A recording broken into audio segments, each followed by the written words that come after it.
Case Keenum filled in for Baker Mayfield last night, and he pretty much did what was expected of him. A lot of short passes, a lot of handoffs. He threw for 199 yards. He threw for a touchdown, no turnovers. He got the job done. But the Browns would not have won the game yesterday without one D'Ernest Johnson. Here's the truncated version of D'Ernest Johnson's backstory. He played for the University of South Florida, where he set the school's all-time record in all-purpose yards. He was then invited to the Saints minicamp in 2018, but he was not able to land a job. He finished out the rest of the year working as a fisherman. In 2019, he played for the Orlando Apollos in the Alliance of American Football League. He played 8 games for them until the league collapsed. And then he was signed to the Browns in 2019. Over his past 2 seasons with the Browns, he rushed for 187 yards. He started off this year on their practice squad. Kareem Hunt went down. In came his chance in the national spotlight, and he made the most of it. 146 yards on the ground, scored his first career touchdown. He also caught for 22 yards. Now, Kareem Hunt isn't expected back till week 10. Nick Chubb might make it back for next week in the game against the Steelers.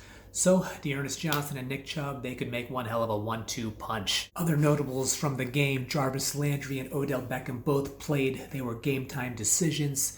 Landry caught 5 passes for 37 yards. Odell caught 2 passes for 23 yards. Odell re-aggravated his shoulder injury, but he was able to tough it out. And Landry landed hard on his knee, which was an addition to the other injury that he had coming into the game. But he was able to come back and finish the game and show his toughness. So the Browns, they are really, really banged up. Donovan Peoples-Jones, he suffered a groin injury. He didn't even play.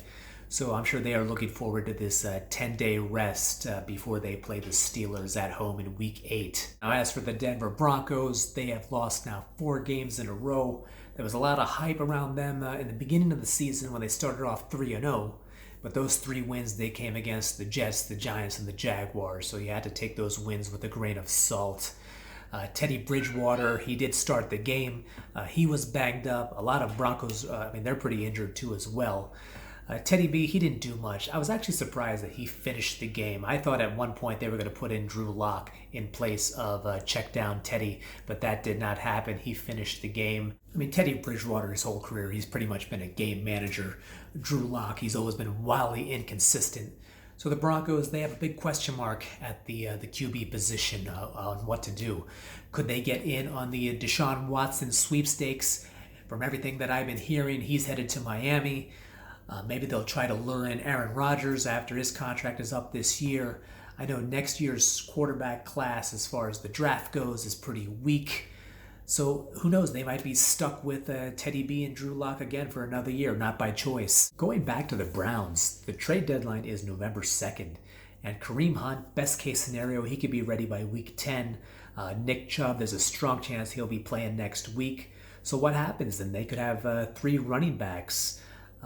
The wise decision would be to hang on to Johnson. The Browns have just been plagued with injuries all season long, and there's still a lot of games left to go. So it might be wise to hang on to him as a security blanket. And of course, there's the issue at quarterback. Do they continue with Case Keenum, or do they bring back Baker Mayfield? I know Baker, he wants that large contract extension. That's what he's playing for. He definitely wanted to play Thursday night. He doesn't want to lose his job to Case Keenum. He had that monster season in 2017, I believe, with the Vikings. Who knows? A lot of people pick the Browns as Super Bowl favorites going into the season. It's not looking like that at the moment, but there's still 10 games left to go. So maybe they can heal up and get healthy and put together a playoff run. So I want to thank you for watching. If you haven't, hit like, hit the subscribe button. You can follow me on Instagram at Andy Drifter. That's Andy_Drifter. I'll be attending another game for Week 8. I'm not sure which one. That Monday night game looks very intriguing between the Bills and Chiefs. So have a good weekend. Take care and be safe, and I will see you next week.